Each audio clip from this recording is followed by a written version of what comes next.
talking about the Halloween game. So we got the Halloween cup out. Kind of got mauled by like the dishwasher, which is a bummer. I actually really like this cup, and it lied on the side. I saw it says dishwasher safe. It's not, but I'm going to talk about the game now. I'm Miles Dompierre from Illfonic, and today I'm thrilled to present an extended look at gameplay for Halloween. So I got my notes right here, so I'll be looking back at them. I just wanted to cover all the news we have about this game, because it's coming out next year in 2026 in September 8. We have a date confirmed, and there's actually been quite a bit of news for something that's coming out so far away that was announced fairly recently. I'm not sure the exact, I don't have that written down when it was first announced, but I thought it'd be fun to cover all the news because I kind of fell down a rabbit hole looking at what has been confirmed by Gun and Illfonic, and it took a long time. I had to watch a lot of hours of videos while I was at work today. I saw a lot of stuff from Slash and Cast, so credit to them. That's where a lot of this came from. It's also coming from interviews with Bloody Disgusting and Game Informer and all sorts of other sources. I'll try to link those in the comments below.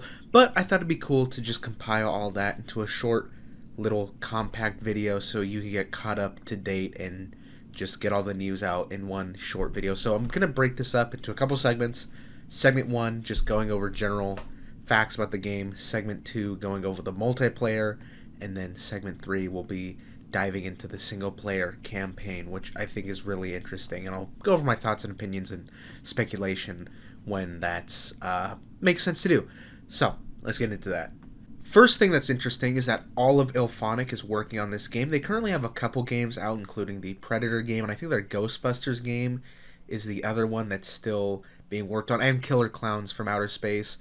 I guess people playing those games have noticed that there's been less rollout of content recently, and it's because it's just all hands on deck to work on Halloween, which makes sense. It is the biggest horror IP of all time. It is the godfather of the slasher genre. Getting your hands on this IP is a huge fucking deal. Correct me if I'm wrong in the comments, but I don't think there's ever been a full-on Halloween game. He's appeared in Dead by Daylight, and there's a skin from him in Fortnite. I'm pretty sure he's been featured in some other games, but he's never had his own game outside of... I have the Retro Realms Arcade, the Halloween game. It's pretty fun, hard. I'm not great at those types of side-scrollers, but I wanted to support a cool-looking game based on an IP that I like.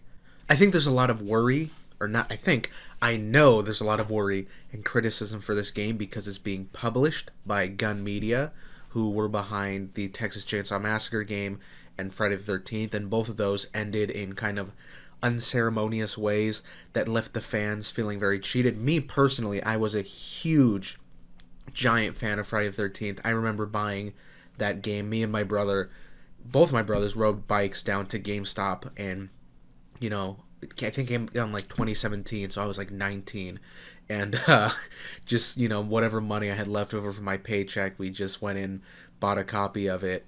And I remember going home and just struggling to find a lobby because matchmaking was so busted. But I loved that game to death, and I remember when it became clear that the game was going to die because of the rights issues.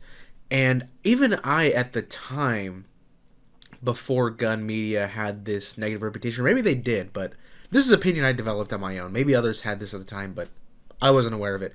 I remember feeling like they wanted to give up on the game, and they were using the rights issues as an excuse to abandon it and act like it wasn't their fault. And I think that's a sentiment that a lot of people feel now. Maybe they felt it back then, but that's, at least from my perspective, an original thought that I came up with. And then just a really horrible handling of the Texas Chainsaw Massacre game, which I played a couple rounds when it first came out. I got it on Game Pass. It was too hard. I was getting fucking destroyed. I wasn't having a lot of fun with it. And I just never really picked it back up. And I know... Well, I'm aware that it built a fan base, and it had quite a bit of positive reception because, like a lot of Gun Media games, it does just such an incredible job of capturing the tone and the settings of the films that it's based on. But there was a falling out with the original developer, and they brought in a new developer, and something ended up happening and all the content was canceled, and they released a statement being like, oh, well, we feel like the game reached its natural end, which sounds like a bunch of baloney, and just them walking away from other games. So I've seen a lot of people afraid that the same thing is going to happen here. But Ryan Freeman, who is the SVP of Trancas Films, who are the producers of the Halloween films all the way from the very first one. They are I believe they're the rights holders for the copyright for the Halloween title and Michael Myers and the characters within the universe. They released a statement, or Ryan Freeman, the SVP, on Instagram was responding to a comment that was like, oh great, basically just being very negative about Gunn's involvement, and he responded being like, they're just publishing it. And I've seen like 2 or 3 direct responses to people like kind of very openly being like, don't worry, we're aware of Gunn's reputation, but we have long-term plans for this game. They mentioned, they were asked if we were going to be seeing content from other Halloween films, because it was stated that, at least on launch, we're only going to be seeing content from the original 1978 Halloween. And we received a very thinly veiled, well, maybe, I forget what the exact statement was, but it was like, I'll have to look up what it actually was, but someone asked, like, are we going to get content from other films? And they're like, oh, can't really answer that, wink, wink, wink, kind of response. Very strongly implying that, yes, we will be seeing content from other films. We also have been told that there is a long-term roadmap for this game, so they plan to support it for a very long time, and I hope that they make good on that promise. There's also some interesting news on the, I guess, mocap side of it, you'd call it, which is that Nick Castle, the original Michael Myers, is coming back to do the motion capture for the character. He's much older now, though, so he's also being joined by TJ Storm, who's very prolific. I have a list. He did the mocap for Godzilla in the recent The Monsterverse films. He did mocap for the God of War games. He was Colossus in Deadpool. He was the Predator in the Predator movie. He was in Halo. He was Vader in the Vader VR games. He was Iron Man in Civil War, and he did stunts for Captain America 4 and Jedi Fallen Order, which is an incredible game. Very excited. There's some clips of him doing kill animations, in the mocap studio. He looks great. I'm really happy to have Nick Castle back, because I think over the years, people have gotten this vision of Michael that he's this huge, giant, hulking monster. But if you look back at Nick Castle, and the second was, I believe the second Michael is named Dick Warlock, which is an insane name. Nick Castle is like 5'10", and Dick Warlock is like 5'9". Michael is not this huge, giant monster. That is kind of what Jason is. Jason has always been known for being this giant, freakish creature, and I think that's something cool that sets Michael apart and gives a little bit of build difference between every of the iconic killers, because you have Leatherface, who's this big, rotund figure, and then Jason, who's tall and massive, and you have Freddy, who's shorter and skinny and creepy. And I always liked that Michael, in the original appearances, wasn't super tall. He was a pretty average, slightly above average height guy. He wasn't super buff. And that fits into what he was. He's just supposed to be a normal person who, for some reason, is the embodiment of evil. And we see, there's explanations for what that reason is in later films that are kind of rejected by some people.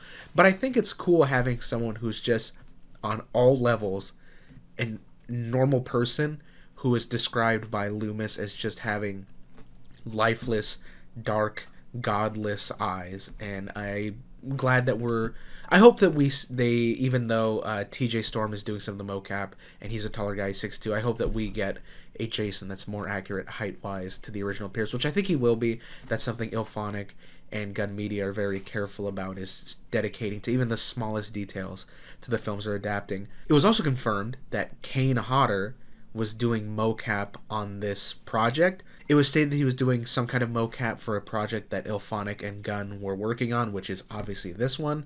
It doesn't look like they're working on any other games together. He also just confirmed on his Facebook, which is run by someone else, but it's his official Facebook, that he was working on this game, and the post was deleted shortly after. I am curious. We are getting a Friday the 13th game, and I've seen rumors circulating that Gunn could be bringing it back, so maybe Gun and Illfonic are also teaming up to do a Friday the 13th game in the near future once this game launches. That would be super cool, but I have no idea right now. So the first, the biggest, the most important aspect of this game is the multiplayer. Ever since Friday the 13th left, there hasn't really been a replacement for it in my eyes. Even games that I enjoy, that I play from time to time, like Dead by Daylight, nothing else has managed to capture that feel that Friday the 13th gave you, where it just felt so big and it felt like you were living through a movie. It felt like anything could happen. There were so many ways a round could play out on both ends, whereas Dead by Daylight, it kind of always plays out the same way. You always just fix the generators, then you leave out the door, you leave out the hatch, or you're the killer and you kill all four of them and throw them on the hooks, and maybe you get to Mori one of them. But Friday the 13th, just you could escape on a boat, you could fight back against Jason, you can call the police, you could hide, you could run out of time. Just you drive a car, Jason could get in front of your car and you can crash and have to jump out and run away. You can get in a boat, he can swim after you when you're trying to get to the boat. Just the variety is what made that game so compelling to play for so long, and it just never felt like you were running through very familiar motions. I think developing a game that breeds a wide variety of options and the way things can play out is the most important thing you can do. And I think the goal of this game is super interesting. So, on the one hand, there are 4 players that will be playing as what we typically call survivors. In this game, they're called hero characters. And picking this out from the vague details that we've been given, the heroes become aware of Michael's presence. So the term that Illfonic has been using a lot during their press statements for this game has been that it's an open world. Well, not open world. They've called it a sandbox with kind of an open world implication, which is that there's this large Haddonfield map that is populated with a lot of NPCs.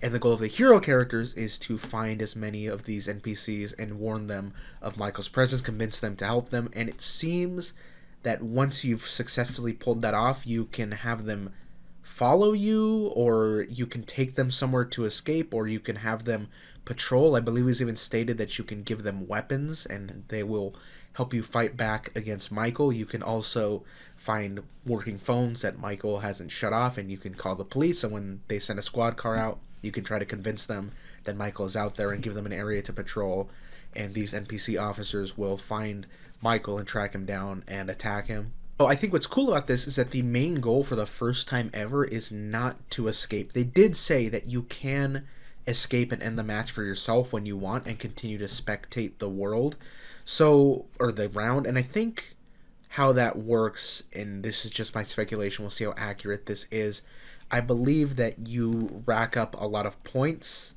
for the amount of civilians you rescue and save and what you do with them. And I think that you can earn the ability to escape, but the game encourages you to not escape as soon as it's possible by giving you this secondary objective that perhaps gives you more points.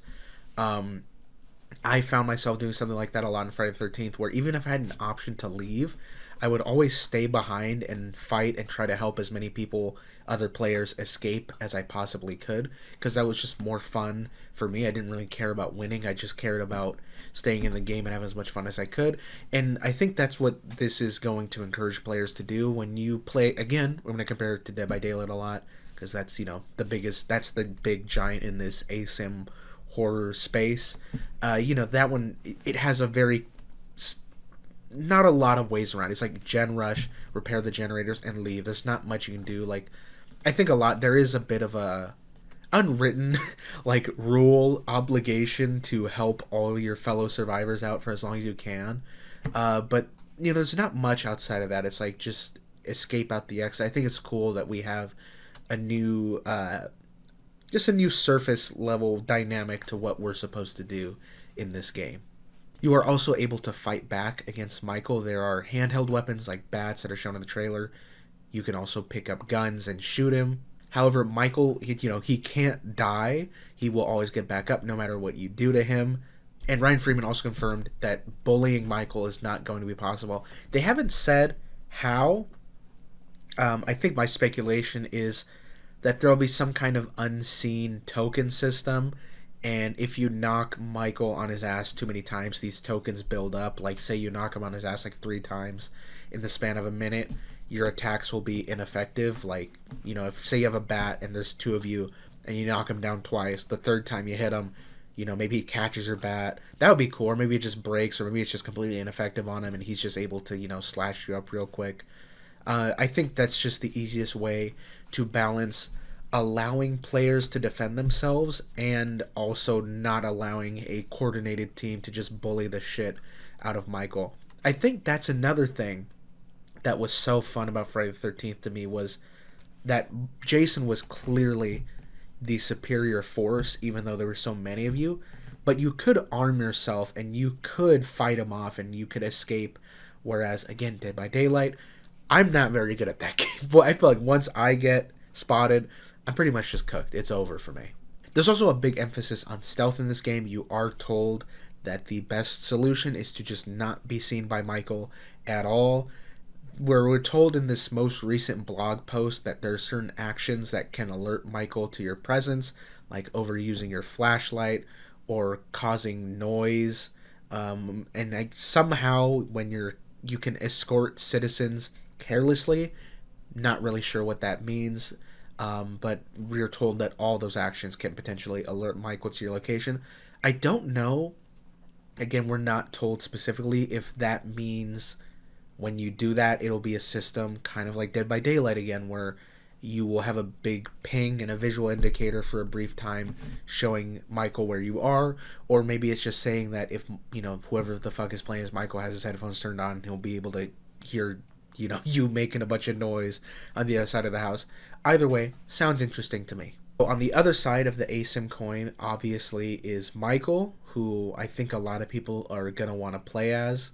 He's going to have a number of abilities in the game. We haven't been shown all of them, but the recent trailers have shown off a stock feature, which puts you into first person, and you will target your victim while unseen. And when you do that long enough, you're rewarded in some way. I believe that my theory is that it's either going to power you up, make you a little bit stronger, a little bit faster or something, or it's going to kind of refresh your abilities. Like, you're told that we've already been shown that there's I believe it's called Shape Jump, which is similar to the Blink ability in the Friday the 13th game. But it's a bit different in this game. Michael will turn into this kind of ghostly form and be able to move across the map completely invisible.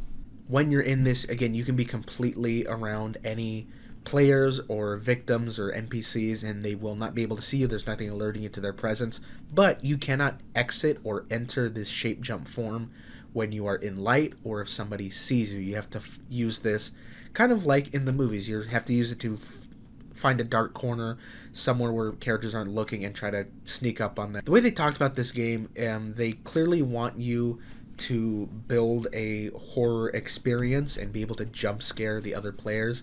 So I'm hoping there's proximity chat in this game that would, because I don't want to play this and like jump scare people and not have the satisfaction of knowing if I actually fucking scared the shit out of them. That was one of my favorite things to do. Again, in Friday the 13th, I loved walking around and talking to Jason, or if I was Jason, just shit talking all the people I was coming after while you're fucking, breaking down a door. Like, I'm gonna get your ass, and you see him like screaming and trying to jump out and begging you to like leave him alone. So fun. What a great I don't want this to be just a recap of Friday the 13th, but I do want them to bring back all the things that were unique to that game that have been missing in this space. On the flip side of the survivors, once again, your main goal does not seem to be just murdering the players. It looks like your goal is to just slaughter as many people in the town as possible while they're going about, their nightly routine, washing dishes, watching TV. It showed off some ways that you can fuck with them. You can turn off fuse boxes and deactivate the power in their house. And I'm assuming they mentioned that there's more dynamic ways to interact with the world. So I'm assuming there's other options we just haven't been shown yet. That's cool, but I don't think it's fun scaring an NPC You know, like at that point, unless there's some kind of reason not to, if you're trying to get to the map and or the round and kill as many people as you can, and that's potentially the goal, I would rather just like bust through the door and just hack someone up than like, oh, here, let me set up a really scary sequence for the fucking computer. Like I can just, that's like me looking at my iPhone like, oh boo, scared you, but again, I feel like a lot of complaints I've had for this game, or not complaints, worries I've had for this game and concerns I've had for this game before I went on this deep dive. I had a lot of, thoughts like, I don't know how that's going to work. I hope they don't do this. And they've addressed basically all of them. So that's probably another one that when we learn more about this game, they're going to have more to talk about. This game is, almost a year, like 10 months out. So they got plenty of time to talk about it and just slowly peel back the layers and give us more and more about this game before it finally releases. We got 2 behind the scenes mocap sessions, just footage of 2 executions in the game. So that does confirm you have your executions, your pre-animated kills. One being done by TJ Storm, one being done by Michael, and those do confirm that you're going to have different weapons as Michael. No confirmation as to how that's going to work, because that's not an element they were trying to reveal. It was just, kind of an inevitable part of showing that footage. So I think it's going to either be similar to Friday the 13th, where you have a pre-equipped weapon. I think that would be fine, but that would definitely be the more boring option. I think the more exciting option for me would be that you start out with maybe no weapon, or maybe just a knife, and kind of like, I know he does this in other movies, but I always think of the scene in the 2018 reboot where it's that long take of him walking down the street, and he goes to the house and he finds a hammer and he kills someone in their house, and he finds a knife and he goes to the other room.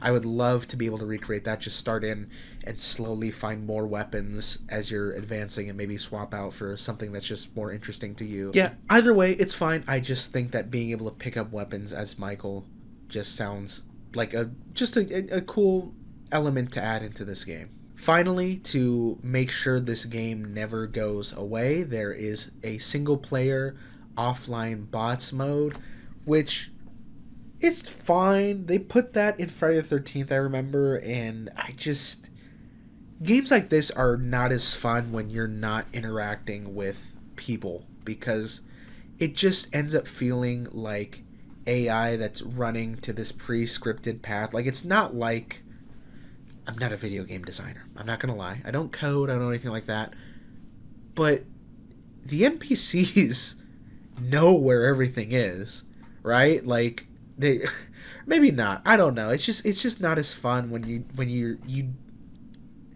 the fun of playing as Jason in that game was knowing that you're inspiring fear in someone who's trying to run away from you, and that, if when you finally get them, you're like, I fucking got one over on you, and, they're like, oh, fuck, he got me.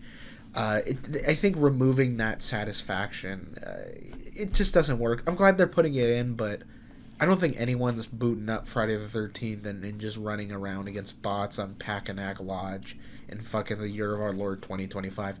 Maybe I'm wrong, but I'm definitely not. The biggest addition to this game is the single-player campaign, and it is the very first thing that when I heard it, I was worried, because the first thing that popped into my mind was Star Wars Battlefront 2's campaign, because Star Wars Battlefront came out, mixed bag of a game, multiplayer only. A lot of people are like, where's a campaign? A campaign will be fun. They make a sequel with a campaign, and they do such a great job of recreating the Star Wars universe, recreating the weapons, recreating the locations, telling an interesting story in that universe. But that AI was just so fucking dog shit, because this is a dice game, or I know you've not just said it's dice, but they didn't set out to, their main goal was not to make a single player campaign. Their main goal was to make a multiplayer game. So they didn't go into it with this big expectation like, we need to make very sophisticated AIs that make it interesting. You play the Star Wars Battlefront 2 campaign, even on the highest difficulty, it is so brain dead easy, it's actually fucking boring to play. Like, you just sleepwalk through this game. And I was afraid that this Friday the 13th game would come out and it would just be a series of challenges, and with just the worst, most brain dead AIs you lazily kill them with minimal effort, kind of like how they added that challenge mode into Friday the 13th. Um, and then I hear about this campaign, and it's being developed by an entirely different studio. Well, I believe it's in collaboration with Illfonic, but it's with a studio called Pollard Studios, who just released their very first game. It's called Karma: The Dark World, getting really good reviews. So very interesting to me, because this is a group of people whose main objective isn't to develop the multiplayer. These people's job is to make a fun, satisfying single player experience. And again, they did promise that they said it is a campaign, it is a story mode.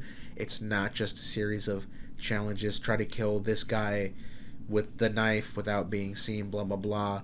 It's an actual story. It's going to retell the story of Halloween 1, 1978, but through the eyes of Michael Myers, and it'll be narrated by Dr. Loomis. My theory on it is that the narration is going to be from Dr. Loomis after the events of the film, and this is probably going to be him talking to the police, telling him what he saw happen and what he speculates might have happened, because we're going to be confirmed to be returning to places that we did not see in the film, or events that we didn't see in the film.